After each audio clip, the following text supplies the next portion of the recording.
Hello again, I'm Kasun here. In this lab, I'm going to show you how to configure VMware vMotion.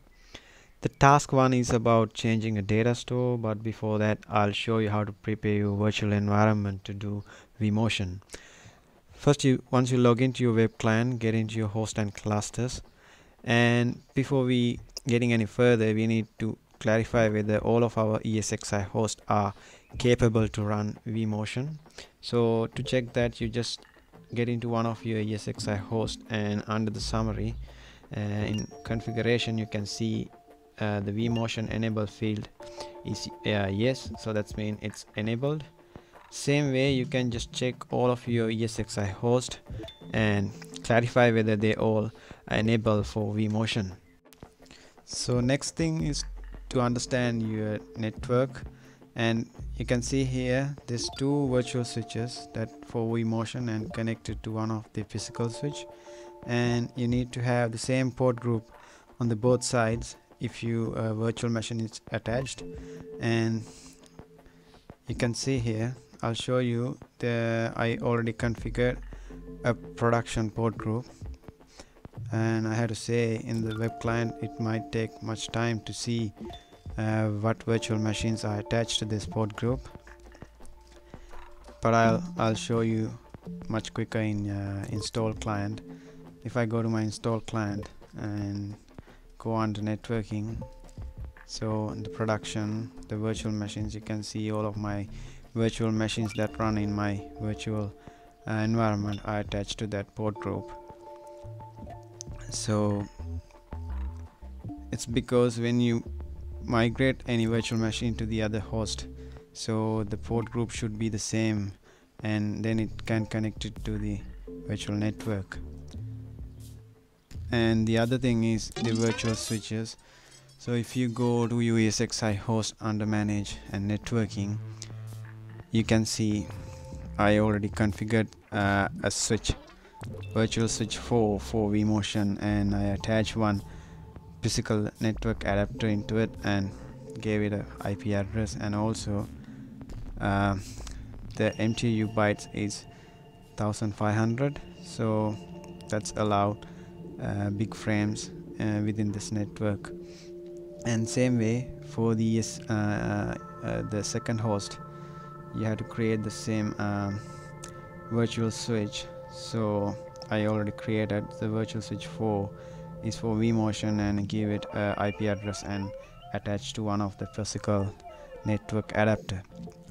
And as same, you have to give 1500 MTU bytes to send large frames within that network. I have configured some data storages for this ESXi hosts. Some of them are from ICMP, NFS, and some of them are already local storages. And this VM1 is run from one of the local storage that configured in ESXi1. For the task one is to show you how to change VM files from a local storage to a shared storage. In this diagram you can get a clear idea about what we actually trying to do here. So the current VM file is running on a local storage, and we're trying to move it into a shared storage that runs in NetApp. Now you can get into your web client or the install client. In here I'm trying to show you from the install client because it's much quicker. Before you migrating any virtual machine, if there's a chance to shut them down, it's better to shut down and migrate it. In here I just shut it down and right click and click migrate and change data store. You can select the data stores from here, and this data store that I created from the NetApp, and just click finish, and then it will take some time. It might take 30-40 minutes, and you can see once it's completed, your data store is moved back to the ICMP storage. So that's how to change the data store. The next task is how to change the host.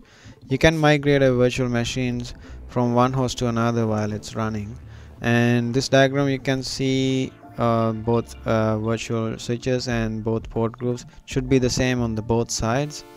So on this virtual machines you can see the network adapter. Just select the production port groups, this production port group should be the same on both ESXi host, because once it's migrated to the other host, it's trying to connect to the network using the same port group. So on ESXi host 1 I got this port group created, and it's called production, and some of the virtual machines attached. In ESXi host 2 also had the same name of the port group called production, and got some virtual machines attached into that. And now you can just right click and migrate the virtual machine, and you can change the host, and just click and select this host that you want, and it will validate the host whether you can do the migration or not. And at default select the high priority and just leave it at what it is, and you can just review what you've done and just click finish, and will take only few seconds to complete this, and the virtual machine 1 will move to the ESXi host 2. So we have to do this thing. It's because when you're planning to upgrade your ESXi host, like adding a new hardware or upgrading your operating systems like that, so you can just migrate all the virtual machines that running from that ESXi host and do the maintenance. So I just changed the virtual machine 1 back to ESXi host 1, and that's how to migrate virtual machines in between the hosts. In task 3 that I'll show you how to change both ESXi host and the data store at the same time, but you need to power off your VM before you migrate it. This diagram will give you a clear idea about what we actually going to do in here. And first you need to power off your virtual machine. You can just click power off and then click yes, and once the virtual machine power off, you just go right click on it and click migrate, and then select change both host and the data store. First you can select and ESXi host, and once it validated, then you can just go and select the data store, and it will validate whether you got enough space on those stores. And once you get validated, you can just go next and finish, and then it will change both your ESXi host and the data store at the same time. And you can power on the virtual machine after you migrate it. The interesting thing is you will have continuous connectivity to your virtual machines while they are migrating. So I'm going to show you here. So I just logging back to one of my virtual machine and open up a command prompt, and then I'm trying to ping my default gateway, and yeah, its connectivity is there, and I'll do a -t and do a continuous pinging to my default gateway, and then I'll go back to my vCenter and just migrate that virtual machine into another host, and then we can just check whether are there any dropped packets while the virtual machine is migrating. So if we go back to our virtual machines, and if I stop this, and you can see there's one packet that we got. We just check whether the migration is finished or not. Yes, it's finished successfully, and go back to our virtual machine, and I'll show you there's one packet that got here. It's 11 milliseconds, and usually it's normally took 1 millisecond for a packet to reply back, and this got 10 millisecond delay.